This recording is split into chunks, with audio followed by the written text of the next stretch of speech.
پھر دوسرے نمبر پر آج ہم دیوبندی جو ہیں ہمیں مولانا قاسم نوتوی کا مرتے ہوا کہ نہیں پتا. ہم بھی ڈر جاتے ہیں کہ قاسم نوتوی شاید کوئی معمولی آدمی ہے اور غلطیاں کری ہے. مسئلہ حیات ہے. مولانا قاسم نوتوی رحمہ اللہ کا جو نظریہ ہے کہ نبی کریم صلی اللہ علیہ وسلم کو اللہ تعالیٰ نے ذائقہ موت تو چکھایا ہے. عام لوگوں کی موت اور حضور کی موت میں فرق ہے. عام لوگوں کی جو موت ہے وہ یہ ہے کہ ان کی روح جسم سے نکل جاتی ہے، ذائقہ موت چکھ لیا. نبی کی جو ممنید موت ہے وہ اس طرح نہیں عام لوگوں کی طرح. وہ اس طرح ہے کہ روح مبارک جسم سے سمیٹ کے قلب اقدس میں جمع کر دی گئی. بات سمجھ آ رہی ہے؟ یہ حضور کا ذائقہ موت. اب وہ جی منکرین حیات جو ہیں مماتی ہیں وہ کہتے ہیں کہ دیکھیے قاسم نوتوی کا تو فرد ہے. ہمارے جو تفرد ہوتا ہی مانتے بھئی تفرد نہیں ہے. تفرد وہاں ہوتا ہے جہاں پہلے سب کا اس کیفیت پہ اتفاق ہو. مجدد الفسانی رحمۃ اللہ علیہ فرماتے ہیں کہ کشف اور سلوک اور راہ طریقت کو عبور کرنے کا ایک فائدہ یہ ہے کہ اللہ تعالیٰ انسان کو نئے نئے علوم عطا فرماتے ہیں. شریعت کا جو علم اجمالی ہوتا ہے تفصیلی ہوتا ہے اس کے خود. جو چیزیں استدلالی طور پہ انسان مانتا ہے وہ اللہ کشفی طور پہ دکھاتے ہیں. عام آدمی ہے استدلالی ایمان ہے اس کا کہ اللہ کا عرش ہے، کرسی ہے، اللہ کی ذات ہے، فرشتے ہیں، جنت ہے، دوزخ استدلالی ایمان ہے. لیکن جو صاحب معرفت ہوتا ہے اس کا وہ علم تفصیلی کشفی ہوتا ہے. وہ باطنی نظر سے دیکھتا ہے فرشتے کہاں ہیں، اللہ کا عرش کہاں ہے، کرسی کہاں ہے، جنت کہاں ہے، دوزخ کہاں ہے، اللہ کی ذات، یہ ساری چیزیں دیکھتا ہے. مکاتی پھلے ہوئے مجھے تو صحیح کہ صوفیہ کی کتاب ہے. تو حضرت ننوتوی رحمت اللہ علیہ علم کے سمندر تھے، معرفت کے سمندر تھے. لیکن آپ کا خواب ہے کہ بیت اللہ کی چھت پہ بیٹھا ہوں، میرے دونوں پاؤں اور دونوں ہاتھوں سے علم کے دودھ کے جو جاری ہو رہی ہے نہریں. تو تعبیر یہی بتائی گئی نا کہ آپ کا اللہ تعالیٰ علم پوری دنیا میں پھیلائیں گے. بیت اللہ مرکز روحانیت ہے پوری دنیا میں. مولانا ننوتوی اس کی چھت پہ بیٹھے ہیں. یعنی اس کی تعبیر یہ ہے کہ قاسم نوتوی جس طرح بیت اللہ مرجع ہے تمام دنیا کے مسلمانوں کی روحانیت کا، قاسم نوتوی اپنے بعد والوں کے لیے مرجع ہوگا تمام دنیا کے مسلمانوں کا علم. جس طرح بیت اللہ کی طرف جو نماز جس کو پتا ہے بیت اللہ اس طرف ہے وہ اگر اس طرف منہ نہیں کرے گا اس کی نماز قبول نہیں ہوگی. اسی طرح جس بندے کو پتا ہے جو بندیت کے نظریات یہ ہیں، قاسم نوتوی علماء جو اہل سنت کے نظریات یہ ہیں، نہیں مانے گا اس کا اعمال قبول نہیں ہوگی. ہاں جس کو نہیں پتا تو جس طرح بیت اللہ کا نہ پتا تو تحریر ہوتی ہے، ایسے ہی ہے نا. قبلے کا پتہ نہیں تو تحریر. تو یہاں اگر نہیں پتا کسی کو کہ دنیا میں دیوبندیت بھی ہے، قاسم نوتوی کا یہ علوم ہے، اہل سنت دیوبندیت کوئی نئی گائے بھینس تو نہیں ہے، وہ اہل سنت کا تسلسل ہی ہے نا. تو آپ اگر کسی کو نہیں پتا تو اس کو ہو سکتا ہے اللہ قبول کر لے، لیکن جس کو پتا ہے وہ نہیں مانے گا تو جوتے پڑیں گے یاد رکھنا. تو اب مولانا قاسم نوتوی کو معمولی آدمی اللہ نے خواب سچا کیا نہیں کیا، اس وقت پوری دنیا میں پھیر رہے ہیں. یورپ کے مدارس میں، دنیا کے افریقہ کے مدارس میں پھر رہے ہیں. آپ کو 70% جو علم مدارس میں پڑھایا جا رہا ہے درجہ کتب میں سارا مولانا قاسم نوتوی کا جو پڑھایا جا رہا ہے. دیکھو تبلیغی جماعت جو مدارس بنا رہی ہے، جہاں جہاں جماعت کا کام ہو رہا ہے، یہ دوسرے علماء دیوبند کے فضلاء پوری دنیا میں پھیلے ہوئے ہیں، بنوری ٹول کے پھیلے ہوئے ہیں. مولانا سید شفیع صاحب رحمۃ اللہ فرماتے ہیں نا کہ میں دنیا کے آخری کنارے تک کیا، مجھے بنوری ٹول کا فاروق تحصیل علماء ملے پوری دنیا میں پھیلے ہوئے ہیں. وہ سب کس کا علم پڑھا رہے ہیں؟ قاسم نوتوی پر. اب آپ اندازہ لگاؤ اتنا بڑا آدمی، معرفت کا سمندر، اور جو ہے جس کا یہ خواب اور اللہ نے پورا بھی کیا ہم آنکھوں سے دیکھ رہے ہیں، تو کیا خیال ہے کہ وہ تفرد اختیار کرے گا یا زیادتی ہوگی علم میں؟ ہاں کہ حضور علیہ السلام کے وہ خصائص جس کو امت تسلیم کرتی ہے، احادیث میں اشارے ہیں، قرآن میں اشارے ہیں، بلل آخرۃ خیر لک من الاولی، حضور کا ہر آنے والا لمحہ پہلے سے بہتر ہے، پہلے سے بہتر ہے۔ اب دیکھو ہمارا عقیدہ اس دنیا میں مخلوق میں سب سے افضل کون ہے؟ اللہ جسم سے پاک، اللہ کا جسم ہے نہیں، تو سب سے افضل کون؟ حضور صلی اللہ علیہ وسلم کا جسم۔ اس کائنات میں کوئی مخلوق، کوئی زمان، کوئی مکان حضور سے افضل ہے نہیں۔ اب حضور نام ہے، روح جسم دونوں کا، ایسے ہی اکیلی روح کو حضور نہیں کہہ سکتے، اکیلے جسم کو حضور نہیں کہہ سکتے، سمجھ آ رہی بات؟ دونوں کا نام ہے۔ اب دیکھیں جب دونوں کا نام ہے، اگر حضور کا خروج روح ہوتا ہے اور جا کے رکھ دیا جاتا ہے روح کو علیین میں، تو اس کا مکان افضل ہوا یا غیر افضل ہوا؟ غیر افضل ہے، تو بدل آخرۃ خیر لک من الاولی کے خلاف ہوا۔ بات سمجھ آ رہی ہے؟ اس لیے یہاں یہ وعدہ باقی رہنا ہے، بدل آخرۃ خیر لک من الاولی کا جو وعدہ ہے یہ باقی رہے گا۔ ذائقہ موت آئے گا، جیسے عام لوگوں کی نیند اور نبی کی نیند میں فرق ہے۔ مشکات میں حدیث ہے، دارمی میں بھی ہے، دیگر کتب میں بھی، حضور علیہ السلام آتے ہیں کہ میں سویا ہوا تھا تو فرشتے آئے، اب آئے تو ایک نے کہا حضور سوئے ہوئے، تو اس نے کہا جاگ رہے ہیں، اختلاف ہو گیا۔ حضور صلی اللہ علیہ وسلم آ کے دونوں نے ٹھیک کہا، جس کی نظر میری آنکھوں پر تھی آنکھیں سوئی ہوئی تھی، اس نے کہا حضور سوئے ہوئے، جس کی نظر دل پر تھی دل جاگ رہا، تو اس نے کہا حضور جاگ رہے ہیں۔ ان عینای تنام ولا ینام قلبی، کہ میری آنکھیں سوتی ہیں میرا دل نہیں سوتا، آنکھیں سوتی ہیں صرف، دل بیدار رہتا ہے۔ تو اب جب حضور کی نیند میں اور عام لوگوں کی نیند میں یہ فرق ہے کہ یہاں نیند آنکھیں دل بیدار ہے، آنکھیں صرف سوئی ہیں، عام لوگوں کا سوتے ہیں تو دل بھی سو جاتا ہے۔ یہی وجہ حضور صلی اللہ علیہ وسلم کی نیند ناقض وضو نہیں تھی، عام لوگوں کی نیند ناقض وضو ہے، آپ اور میں سو گئے، استفاء مفاصل ہو گیا، جسم ڈھیلا ہو گیا، وضو ٹوٹ جائے گا، ایسا ہے یا نہیں؟ لیکن رسول اللہ صلی اللہ علیہ وسلم کانا ینام ثم یصلی ویقوم فیصلی ولا یتوضا، حضور سو جاتے کھڑے ہو کے نماز پڑھ لیتے، وضو نہیں فرماتے تھے۔ کیوں؟ اس لیے کہ دل بیدار ہے، اگر ہوا وغیرہ کا خروج ہوگا تو پتہ چل جائے گا۔ جس طرح نیند میں فرق ہے، النوم اخو الموت، نیند موت کی بہن ہے، نیند موت کی بہن ہے۔ تو جب نیند میں فرق ہے عام امتی اور نبی کی، تو موت میں کیوں نہیں فرق ہے؟ موت میں بھی فرق ہے۔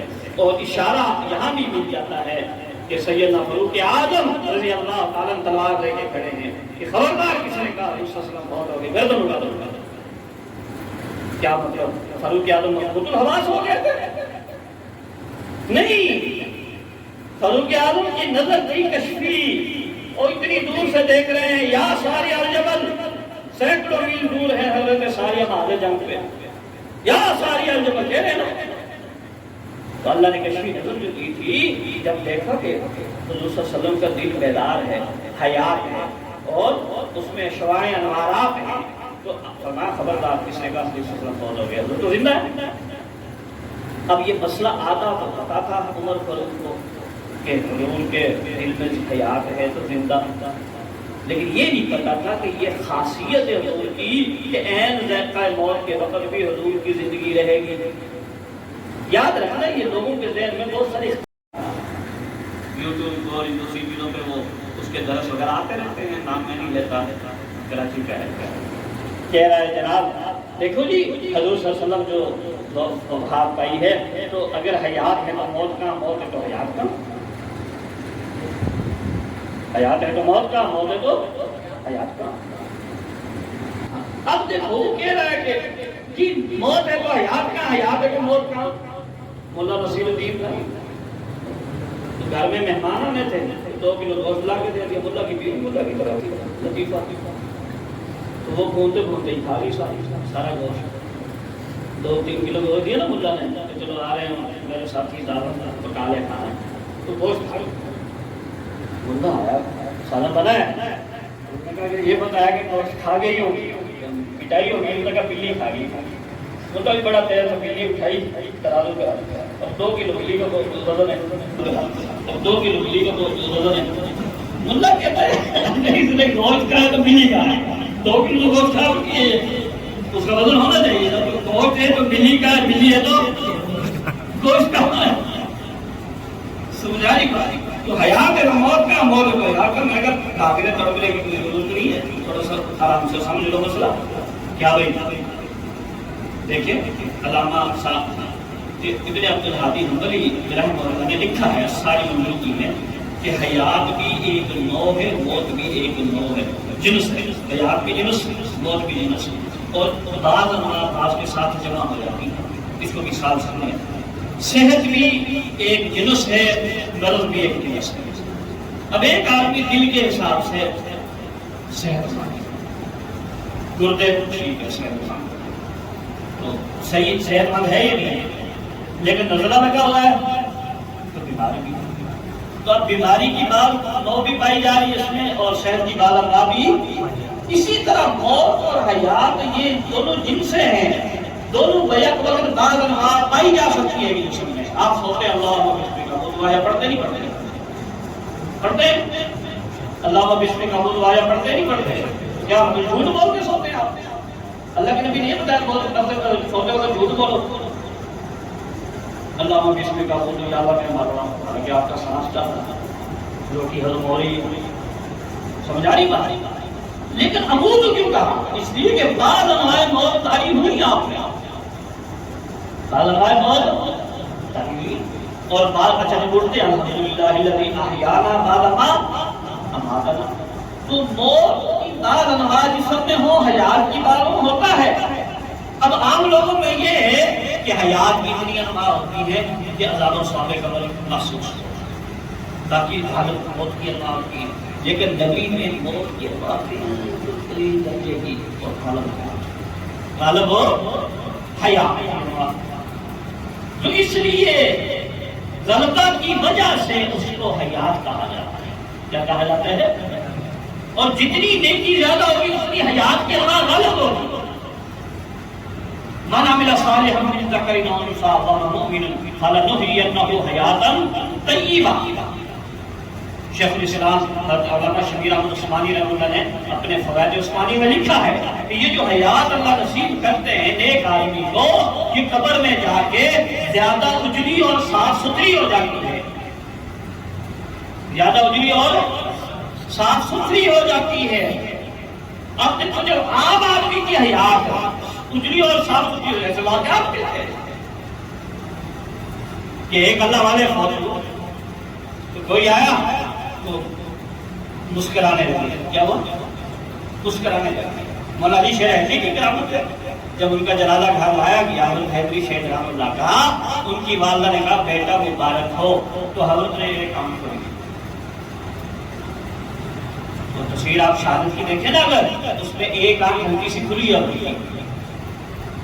جب جنازہ گھر لایا گیا والدہ نے کہا بیٹا شہادت مبارک ہو، تو حضرت کی آنکھ تھوڑی سی کھلی اور وہ کھلی ہی رہی. تو کتابوں میں واقعات ایسے بیسیوں نہیں سینکڑوں مل جاتے ہیں کہ ایک اللہ والے تھے، جب وہ فوت ہوئے کچھ دیر کے بعد جب لوگ آئے تو انہوں نے اپنے قدم سمیٹ لیے، ٹانگیں سمیٹ لی. تو جتنا نیکی غالب ہوگی وفات کا ذائقہ چکھنے کے بعد بھی روح کا جسم سے تعلق قوی ہوگا، روح کا تعلق جسم کے ساتھ قوی ہوگا. اب دیکھو موت کس چیز کا نام ہے کہ روح جو ہے اس کا تعلق حضیرت القدس سے قائم ہوتا ہے. اس کو مثال سمجھاتا ہوں. آپ کے مدرسے میں پڑھائی شروع ہونی ہے 16 شوال کو، داخلہ شروع ہو گیا 8 شوال. استادوں نے کہا بھائی دیکھو داخلہ دے دینا، میں پتہ تو چلے نا کہ شہزادے ہمارے پاس آئیں گے، کہیں اور نہ چلے جائیں. سمجھا رہی بات؟ تو بابا کی مثال ہوتا ہے نا، باب اللہ ہر سال نیا مدرسہ تبدیل کرتے ہیں. تو باب ہوتے ہیں کہ سارا استادوں کے پاس ہی پڑھنا، تو ایسوں کے علم میں زیادہ برکت ہوگی جو ایک ہی مدرسے میں سہارا پڑھیں، کیونکہ استادوں کا غلط رہتا ہے، دعائیں ملتی ہیں سارا کچھ. تو اب جو ہے 8 شوال کو آپ نے فون کر دیا، ہم نے فروخیہ میں داخلہ لے لیا ہے گھر میں. آپ سے کیوں پوچھتا ہے بیٹا کہاں داخل ہوگا؟ فروخیہ میں. فروخیہ میں. اب آپ فروخیہ میں ہیں یا گھر میں ہیں؟ لیکن طالب علم کیا کہ ہے طالب علم علوم کا تعلق حضرت القدس سے جب ہو گیا ان الابرار لفی نعیم وان الفجار لفی جحیم کتاب مرقوم تو کتاب لکھ دیا گیا آپ کا تعلق جوڑ دیا گیا نہیں جو ہے علیین کا اسے لیکن کا سجین سے ہو گیا اب اگر وہ جو ہے وہ جسم کے اندر بھی ہو تو وعدہ پورا ہو گیا موت کا وعدہ پورا ہو گیا کیفیت چینج ہوگی نا حضرت القدس سے تعلق ہونا روح موت ہے اور حضرت القدس کہاں ہے کہ دور ہے عالم برزخ میں ہونا دور ہے نہیں جب آپ سوتے ہیں تو جہاں چار پہ بھی آپ سوئیں یہ آپ کا بستر خواب ہے کیا ہے بستر خواب اچھا آپ کا عالم خواب کتنا ہے جب آپ سوئیں خواب میں آپ بیت اللہ پڑھتے ہوئے روزہ اقدس پہ پڑھتے ہوئے یہ آپ عالم خواب بیت اللہ تک ہے روزہ اقدس تک ہے بلکہ حدیث پاک میں آتا ہے کہ جو آدمی باوضو ہو کے سوتا ہے اس کی روح نکلتے ہی عرش کے نیچے جا کے سو جاتی ہے اب کہاں ہے عرش تو عالم خواب آپ کا بستر خواب سے لے کر عرش تک بستر خواب چھوٹا سا لیکن عالم خواب یہاں سے لے کے کہاں تک ہے عرش تک ہے اب توجہ فرمائیں جب عرش تک ہے عالم خواب تو اسی طرح بستر خواب یہ عالم خواب ہوا قبر یہ آپ کا چھوٹا سا گڑا عالم قبر یہاں سے علیین سجین کہاں تک علیین سجین تک یہ سارا عالم قبر ہے اچھا اسی طرح حضرت القدس کی ابتدا قلب اطہر سے ہے اور ہے عرش تک رسول اللہ صلی اللہ علیہ وسلم کی روح دل میں ہے اور حضرت القدس شروع ہو چکا ہے تو اب دل میں ہے روح مبارکہ تو حضرت القدس میں بھی ہے دل میں بھی ہے دونوں حکم نافذ دونوں حکم نافذ لہذا وعدہ پورا ہو گیا کل نفس ذائقۃ الموت اب یہ وہ علوم ہے جو مولانا قاسم نانوتوی کو جیسے مجدد القسانی فرماتے ہیں کہ تصور و سلوک سے مقصد یہ ہے کہ اللہ تعالیٰ ایمان اجمالی کو تفصیلی کرتا ہے مجمل علوم کو مفصل کرتا ہے اور اسی طرح جو چیز علم استدلالی سے حاصل ہوتی ہے اللہ کشفی طور پہ ان چیزوں کو دکھاتا ہے تو یہ برکت مولانا قاسم نانوتوی پہ اپنے دور میں سب سے زیادہ نازل ہوئی ہے اسی وجہ سے اتنا علم لکھ کر گئے ہیں تو ہم دیوبندی ہونے پہ فخر کرتے ہیں اور سب یہ کہتے ہیں کہ حضرت کی جتنے بھی علوم ہیں ان میں کوئی بھی تفرد نہیں ہے سارے کا سارا علم اضافی ہے سارے کا سارا علم اضافی ہے بات سمجھ آئے گی تو اس لیے ہم دیوبندی ہیں اور الحمدللہ حضرت کے تمام علوم پر ہمیں شرف صدر ہے کہ آپ کا کوئی علم بھی خلاف شریعت نہیں ہے نہ تفرد ہے نہ خلاف شریعت ہے اضافی علوم ہے مہارت ہے تو ہم نے بیان کی مسئلہ یاد ہے اسی طرح بات کس طرف چلی گئی میں یہ کہہ رہا تھا ہم دیوبندی ہیں کیا ہے دیوبندی ہیں اور علماء دیوبند کو اللہ نے یہ کام دیا تجدیدی کام ہر علم کا میدان ہو تو یہ مولانا قاسم نانوتوی حضرت گنگوہی نے جو سلسلہ دیا ہے اس وقت پوری دنیا میں پھیلا ہوا ہے